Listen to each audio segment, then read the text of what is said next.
parmi les principales causes de la mortalité dans le monde. On enregistre chaque année 14 millions de nouveaux cas et 8 millions de décès liés à cette maladie. Lorsque les cellules cancéreuses ne sont pas limitées à une seule région et sont dispersées dans l'organisme, le recours à la chimiothérapie s'avère indispensable.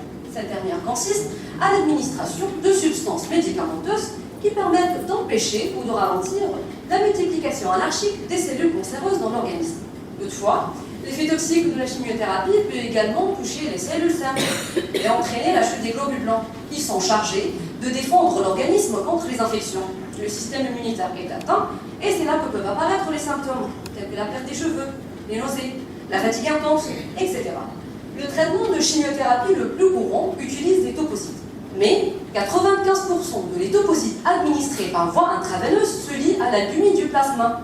Et seulement 5% restent biodisponibles pour attaquer les cellules cancéreuses. D'où la difficulté de quantifier avec précision la fraction de l'étoposide libre dans le sang. Les médecins sont souvent amenés à délivrer des doses plus importantes aux patients pour s'assurer du résultat. Néanmoins, une augmentation de la dose engendre des effets néfastes à leur santé. Il est alors essentiel de développer de nouvelles procédures analytiques hautement sensibles et très sélectives qui permettent de quantifier avec précision la fraction de l'étoposide libre dans l'organisme.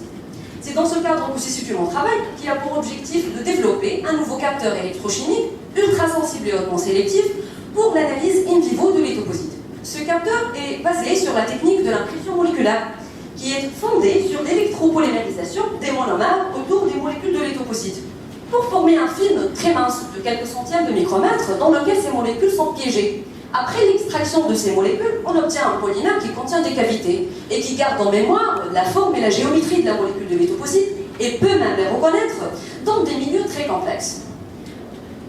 Le capteur ainsi mis au point a été appliqué avec beaucoup de succès pour la détermination de très faibles concentrations d'étoposides dans des fluides biologiques tels que l'urine, le sérum et le plasma des patients.